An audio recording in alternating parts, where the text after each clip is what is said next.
Bonjour Caroline et Jean-Philippe Vinquer. Bonjour. Merci d'être venus nous voir sur le plateau d'Éco-Coiffure pour ce Beauté Sélection MCB version 2015. Quel est selon vous l'avenir de la distribution coiffure? L'avenir de la distribution coiffure, c'est une très vaste question et ça s'inclut dans l'avenir de la coiffure en général. Parce qu'on est un des maillons de la coiffure professionnelle.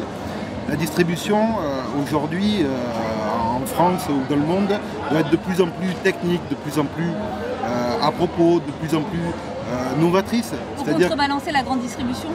Pour avoir des produits plus efficaces, pour créer la différence tant chez les consommateurs que chez les coiffeurs, en ayant des produits et du matériel adaptés à leurs besoins spécifiques de professionnels et qui peuvent aussi se transmettre après à des consommateurs. Donc on doit être tout le temps en mouvement et tout le temps à la recherche de nouveautés, d'innovations qui vont permettre d'améliorer les gestes du coiffeur, qui vont permettre d'améliorer le résultat pour la cliente finale.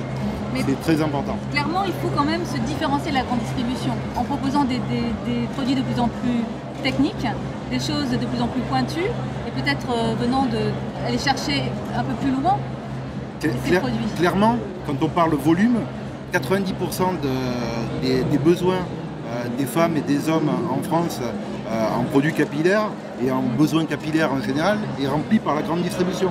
Donc les professionnels de la coiffure, heureusement que c'est en volume et pas en valeur, donc on ajoute quand même une valeur ajoutée à ce métier-là sur les 10% de volume que nous réalisons, mais on a des marges de progression énormes, tant les coiffeurs avec de nouveaux services, avec de nouvelles idées, avec de nouveaux produits qu'ils peuvent appliquer à leurs clientes, tant nous aussi on peut apporter des produits plus originaux, des produits qui vont avoir une valeur ajoutée plus forte pour la cliente finale, qu'elle soit passée par un coiffeur ou qu'elle consomme directement le produit chez elle. Est-ce que le marché est extensible ou le but c'est de prendre des parts de marché sur la grande distribution? Alors, d'une part, le marché est extensible, puisque chaque année, de nouvelles femmes arrivent sur le marché, et de plus en plus tôt. Mais en plus, oui, on se doit de prendre des parts de marché à grande distribution.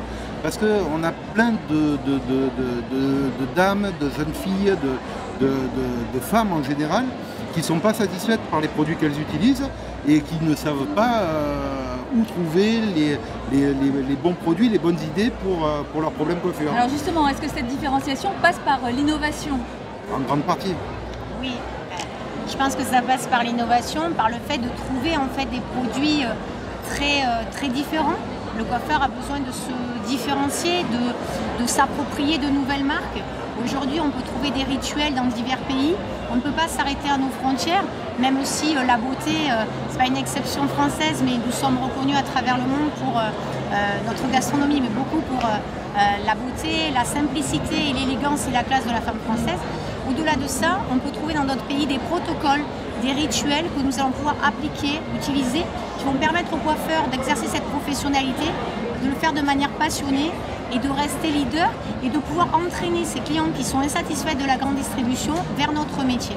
C'est ce que vous avez fait récemment avec Olaplex. C'est ce que nous avons fait avec Olaplex, qui est donc une marque américaine, qui est aujourd'hui distribuée dans 154 pays à travers le monde.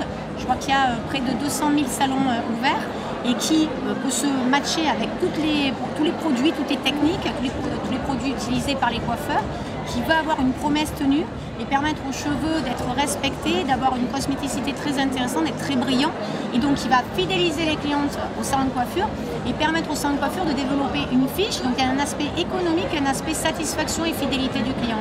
Et ça, c'est très pertinent pour l'avenir aussi. Est-ce que justement les coiffeurs sont à l'affût des nouveautés, cherchent de nouvelles marques et ne sont plus fidèles à une seule marque, et d'où l'intérêt de distributeurs tels que vous de lui rapporter un peu de... Il peut y avoir les deux parce qu'on est quand même un pays formidable, la France, parce que on est le pays où les coiffeurs sont le plus exigeants, tant sur la qualité des produits, sur le niveau technique que sur le prix. Le meilleur rapport qualité-prix exigé, la France est le pays où les coiffeurs sont très professionnels et sont très exigeants. C'est aussi le pays du leader mondial de la coiffure. L'Oréal, c'est le leader mondial de la coiffure professionnelle. Et ça nous oblige à un niveau d'exigence par rapport à notre marché et par rapport aux acteurs de ce marché qui est énorme. on doit chercher vraiment ce qu'il y a de mieux dans le monde. Dans un autre sens, Bleu Libellule se développe à l'international aussi. Est-ce que c'est finalement une bonne façon de capitaliser sur la notoriété de la France en matière de beauté et de l'exporter dans un autre sens aussi? Je peux répondre partiellement. Simplement, on a la chance effectivement d'avoir des opportunités pour se développer à l'international. Il est clair que ça vient de la notoriété en France qui attire les autres pays pour avoir des Bleu Libellule. Aujourd'hui, Bleu Libellule, c'est le leader en France. On a 60 000 clients professionnels, coiffeurs, étudiants ou esthéticiennes qui sont répertoriés, qui font confiance à Bleu Libellule. Et c'est une... vu le niveau d'exigence des coiffeurs français, c'est une gageure de réussite à l'étranger. C'est pour ça aussi que c'est plus facile d'être accueilli dans un pays étranger. Non, mais juste pour finir, je crois aussi que c'est lié beaucoup à Internet, à la mondialisation, à une société qui est plus en mouvance, qui va très vite et dans laquelle il faut s'inscrire avec de nouveaux services. Et là, Bleu Libellule ouvre en Belgique à partir du mois de novembre à 3 ouvertures. Et nous sommes très heureux. Nous aurons également La Réunion. Bon, c'est pas étranger, mais c'est déjà exotique. C'est peut-être aussi compliqué. Et voilà. Et c'est vrai qu'aujourd'hui, il faut dépasser nos frontières, exporter la France, importer de nouveaux produits et rester passionnés. Et les coiffeurs que nous avons rencontrés sur ce salon depuis ce matin le sont et nous en sommes donc très heureux. L'avenir de la coiffure, il va être radieux. Parfait. Pardon, je vous ai coupé. C'est magnifique, on reste sur cette note positive. Merci beaucoup de Merci votre à vous. intervention. Merci. Merci. Merci.